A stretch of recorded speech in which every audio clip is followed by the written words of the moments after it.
Ma'am, I'm not sure if you've already seen the book, whether hard copy or soft copy. Pero I suppose we can start off with something very, let's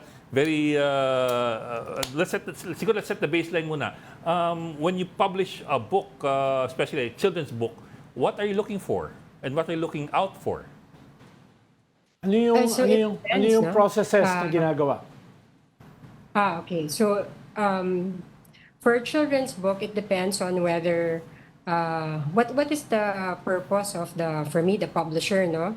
Do I want to make it a learning book, let's say a book about reading, or perhaps in this case, you want to reassure the child because for many of the things that are happening in this world, no, there's war, there's a pandemic, there's lots of natural tragedies. So those are maybe a few of the things that go through the mind of a publisher when looking for a children's book, no?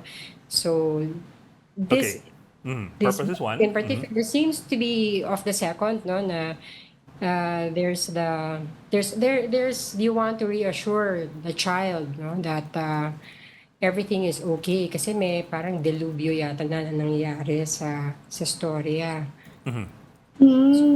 I think it was a case of an owl that lost its home sa isang bagyo. Yeah, so that's very common in our country. I have seen a few titles, no, not just in the Philippines, tackling this very disturbing phenomenon, no, either flood that makes people lose their homes, no, and it's very common in children's books that the characters are made to be animals and not people, no, because it's less threatening while getting the story across. So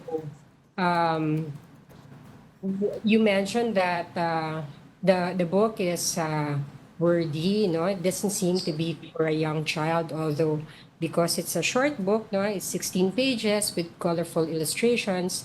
It looks like that the consumer vis-a-vis the customer, no, the consumer seems to be a child, but perhaps the customer is the parent, no. So kasi the child will not be able to read these very wordy sentences, no? So perhaps the intent was to have the child on the lap of a parent, right? Or a guardian, a grown-up, an ate or kuya, and to read the story to the child. So that's how I am looking at the intent. No, it's a read along, and it's short enough, and there's the reassurance at the end that hopefully everything will be okay despite the distress in the story. So that's the as to that particular book, no. Those are the elements for that kind of book that I would look for a young child. Pero attorney, Can you tell us what the vetting process is for books that are for distribution to students in public schools? Lalo na yung ganyang kabata na yung target ng book na yan. Ano po yung process nun? What are the steps? Okay, for the public schools, no, I was in government a long time ago, so I may not be as versed in the process now. No, these things change. But I guess the DepEd has guidelines, no, for the procurement of titles. In the private sector, what we do is if we intend to pick up a book like this, for example, I want to get a series of books. So kasi for me, this kind of book is not a standalone. For me, gagawin ko tong series. So I would look for stories or someone who's making it already, or maybe find an author or author illustrator who I feel might be perfect for such kind of stories, no. So That's one, no? I've identified my goal. I will find an author or author illustrator. So sa children's books, marami po tayong illustrators na author din. So I will look for that and procure the IP, the intellectual property, by Yes. getting a contract, sending the contract to the author, and discuss the parameters here. And then, medyo matagal yung process namin, no? Siguro 1 year, 1.5 years, kasi I want to give the illustrators time to draw. You want to make sure that the words are age appropriate and the pictures are age appropriate. If there's time because the goal is always to try and get it into let's say institutions like teachers to read, no, the stories to children, to get them interested. Especially ito, parang distressful yung story, so I'm thinking baka at times of distress this book might be something reassuring. So those are the factors that I would look for, no? And then print and then distribute. So, yung sa distribution, there are many aspects, no? Kasi me private, so I go to booksellers, no? So booksellers look at the quality of the paper, the appropriateness also. So the vetting is long and many in the private sector, no? And then if you go to schools, it goes through the committees that procure, no, for those particular schools. For the public school, I'm not sure. So I'm not quite the expert in the procurement of this particular book. Now, I do know that they do have a bureau that looks at trade books. When I say trade books, those are books that are not textbooks. And to see if they purchase it off the shelves, no, of if it is appropriate for the school system. So, nabanggit nyo nga, attorney, na hindi kayo expert dun sa process sa gobyerno. Halimbawa, in relation sa ganyang mga books. Pero kahit indicative man lang, dahil nabanggit nyo more comprehensively yung process sa private sector. Siguro hindi naman ganun kalayo yung halimbawa, oversight, due diligence na ginagawa sa gobyerno. Halimbawa, nabanggit nyo yung public funds. lalo na nabanggit nyo yung intellectual property. Halos sigurado naman siguro may magche-check niyan dapat na ito ay hindi plagiarize o ito hindi kinopya lamang sa ibang mga libro or tama man lang yung mga content, halimbawa grammar, no, baka yung mga ganun bang bagay, perhaps you can share your kahit papaano indicative knowledge on how this might be decided on itong ganitong klaseng process. Sabi nyo nga baka may bureau. Okay. Kasi in relation to the private sector, our contracts when we procure the IP would have provisions wherein it is stated that the author assures the publisher that the work is original. No? So there's a warranty by the author na hindi siya pinagkopyahan kung saan. No, and yung pagkokopya, no, is a very very technical term, no, and you have it's not just word for word, no, it's the story idea perhaps, or the similarities in illustration, similarities in sequencing of the events in the story. So it's not just about word for word copying and then claiming it's yours, no.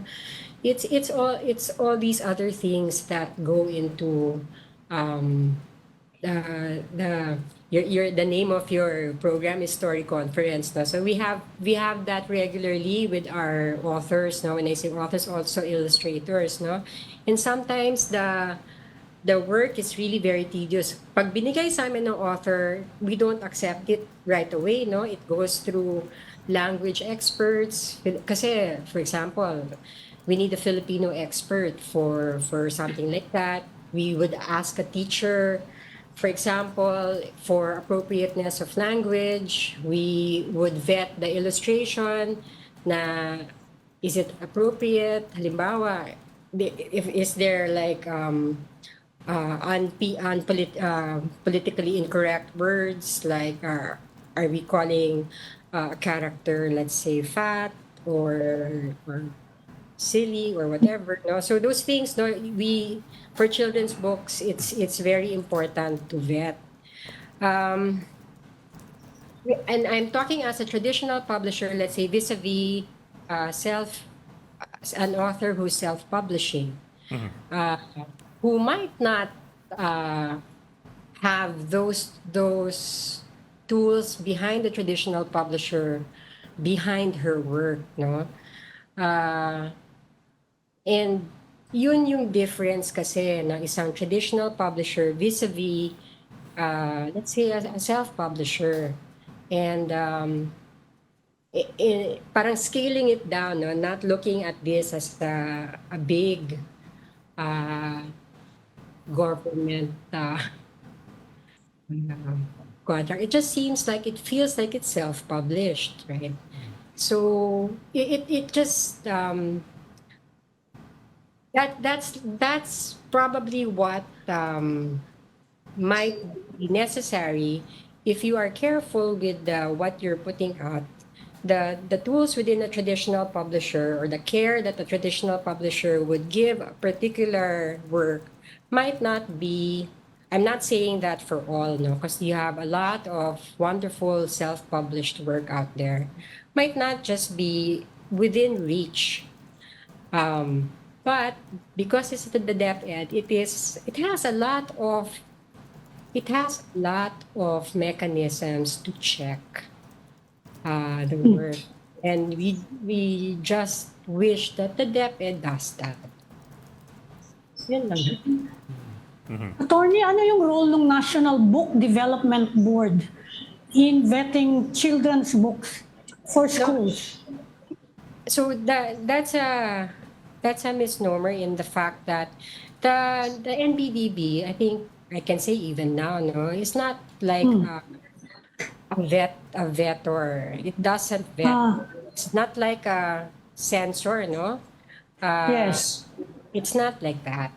So what it does, it helps the publishing industry. It does policy work and programs to help develop book publishing.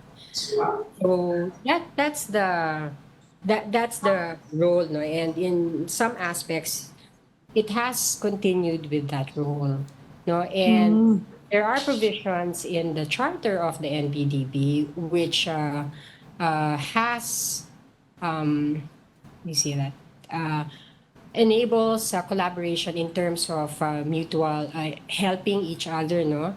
And when helping each other, the DepEd and the NBDB vis-a-vis the private sector, no, to help in any way in terms of, let's say, anything they might want to know regarding books, no, and collaborations, let's say in the textbook policy, or in how books, how to improve the way that the DepEd procures books, or how basically the private sector, and that engagement, I think, is still ongoing, no. So, attorney, wala siyang regulatory or oversight functions? There's no oversight function vis-a-vis when a book is published and a government agency perhaps says hindi yan pwede, no? I think as far as the industry is concerned, it's a free market, no? So in a lot of aspects, the buyer, no, is responsible for the content, no, that the person wants to purchase. But in terms of what's distributed in the DepEd, I think very much the DepEd being the buyer, is very much in control of what it procures. Ma'am, I understand your point kanina well, you're no longer in government and it's been a long time since then and you may not be up to date. But can I ask you lang, at the very, very barest minimum, what should we be expecting as far as, for example, qualifications of the writer? Of a children's book. And number two, well, I'll reserve number two for later kasi matabunan eh. But at least yun muna. Yeah, halimbawa, attorney, can anybody just write a book? No. A children's book. If you look at the intellectual property code, there is no qualification of what an author should be, right? If you have an original story, an author is more like a creator, so that an illustrator, if you look at the children's book especially, there's not just the text story, that's going on. There's the visual story also that's happening within a children's book. So for both the illustrator and the author, both have to be able to tell a story. So, and they can have, it's best, if they do have the background for it, but their publishers usually are able to assist, authors, because authors, there's a talent that goes on that you have. There's a minimum that you want, there's a story. And when you say story, there's elements of the story that you're looking for, right? Like character, plot, conflict, resolution, diba? So those are the things that if you ask me if it's a story, that's what I'm looking for. Yes, ma'am. And I ask you if it's not a story. Yes, ma'am. But this one, there's a story. Yes, ma'am. But I don't understand. I understand that the private sector publication would be more liberal in the way it would look at the values or requirements, because in the end it's cargo ng publisher eh. Free market na, it's a free sabi market ni attorney. Whether it goes or not on sale, that's the publisher's problem. But if it's for example funded by taxpayers, then I suppose there's also a bare minimum as to what should be required of the writer. Yes, a minimum term of reference, attorney. Meron bang ganon na TOR na pag binayolate mo ay hindi po pwede? Halimbawa, nabanggit nyo, it cannot be politically incorrect. Diba? Let's say dun sa text, hindi dapat siya kunyari naninira ng tao, hindi siya dapat racist,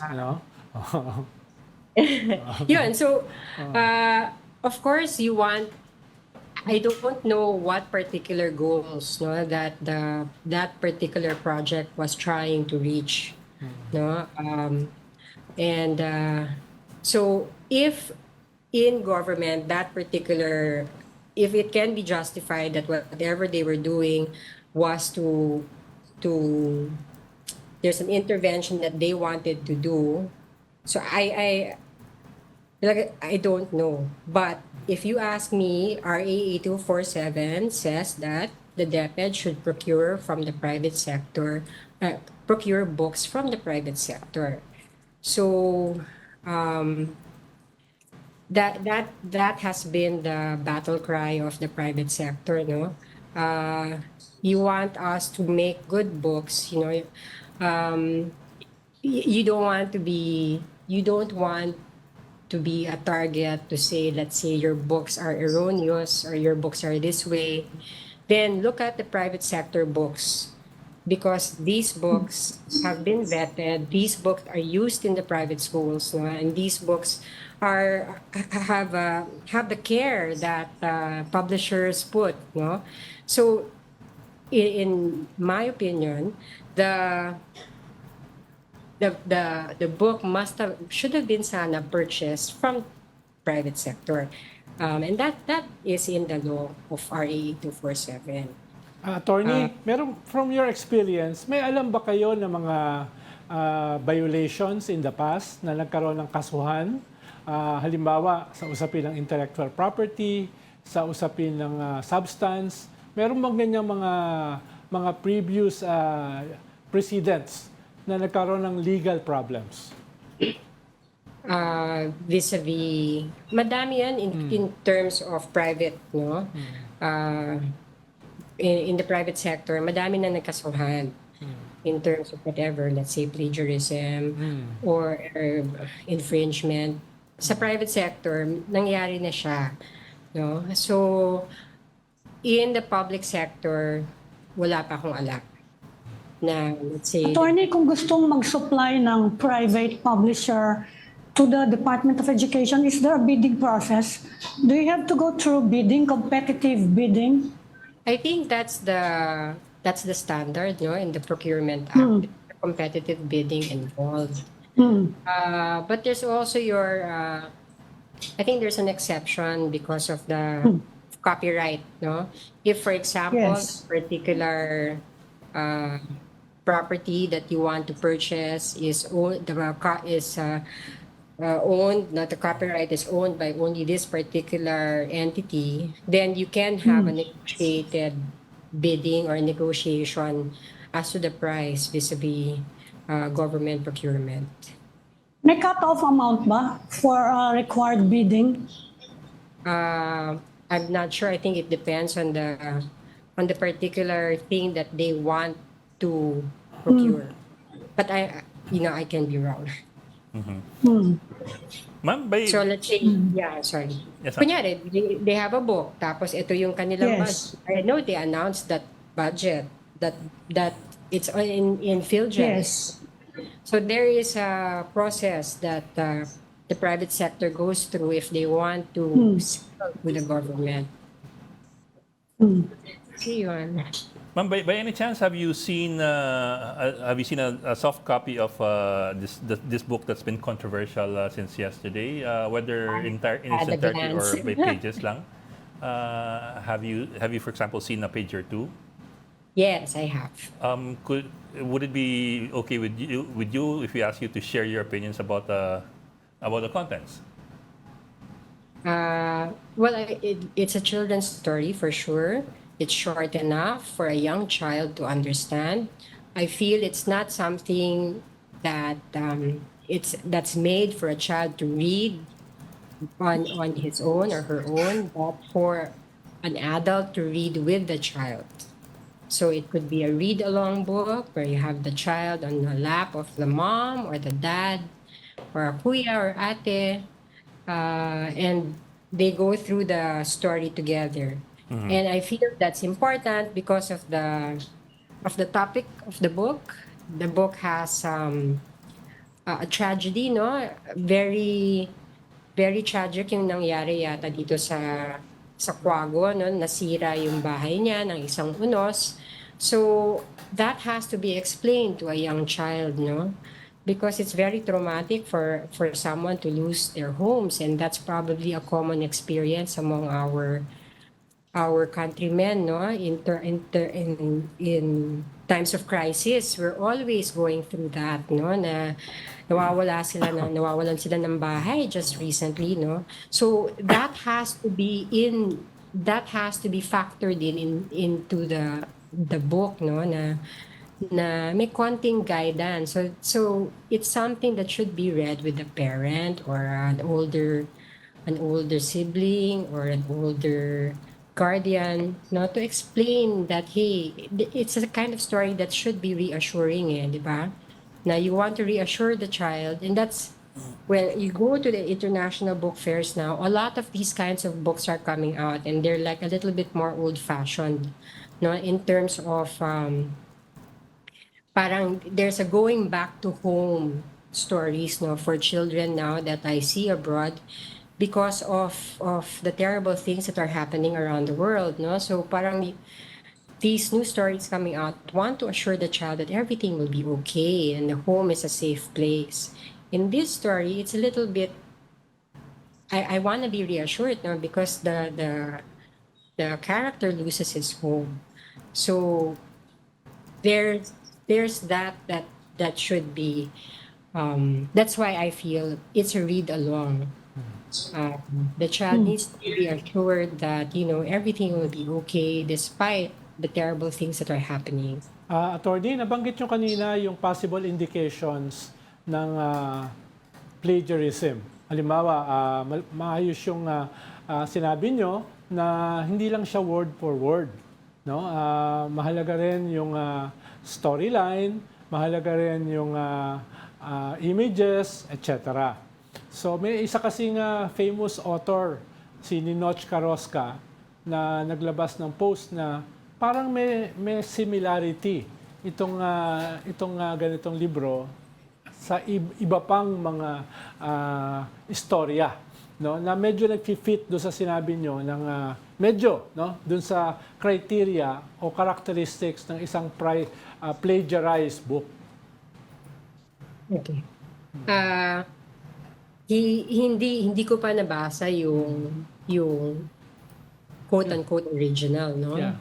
So I can't say Ito yan. if this is a plagiarism. So there's an allegation that it is, but I don't know for sure because I have not seen the original. Yeah. At least ito yung post niya ni Ninochka. Not the book, no? Ito yung similarity. What do you mean? Yeah. There's a similarity. Yes, ito yung pinost ni Ninoch Carrasca na mukhang pinanggalingan or at least very similar doon sa libro na yan. Specifically, ang sinasite ni Ninochka was the book Owly Just a Little Blue. It's a second book in the graphic novel Owly series by Andy Runton. Owly discovers a new bluebird and decides to build a home. Well, basically, ang nangyari sa storyng ito ng Owly ni Andy Runton, binagyo yung bahay ng kwago at nasira. At tinulungan siya ng isang ibon. Isang ibon. Pareho nga siya. I'm not implying anything. I'm just reading I am Ninochka's not sure. I can't say categorically that it's plagiarized. No, without the Original. you have to compare it. No, it's and in the end, copyright is a private right. No, so it's the person who was infringed who must Complain. the infringer. But of course, I hope it's not plagiarized. I because not just because she's the vice president. It's because she represents the country, and I really hope it's not plagiarized. So I would feel awful if it was. For a person who always goes to international fairs, it's hindi maganda. So sana hindi totoo. Ma'am, pahabol na ng tanong, there were also some criticisms on the grammar used dun sa libro ni VP. For example, the word sina versus the word sila.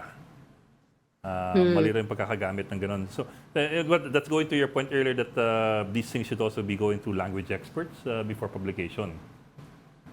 Yeah, so sana it was edited. Sana all these things went through it. Was it already distributed? Has it already been printed? Kasi kung hindi pa, baka there's still time. That's always my hope, no? Na sana maayos pa. Yung talagang ilalabas nila. Well, they're asking for the money for next year's budget, di ba? So Babayaran pa yan eh. Baka may 10 limited, million pa kailangan. may limited printing dahil bibigyan lahat ng senador ng kopya. Oo, ano. So, ibig sabihin, baka may advanced copies. Okay. Okay. Maraming salamat. Okay. Meron pa, Pablo. Ma'am, maraming salamat. Attorney Andrea Pasion-Flores, publisher at you. Milflores Publishing. Thank you for joining us this afternoon. Maraming salamat, Thank you attorney. very Thank much. you, attorney. Salamat po.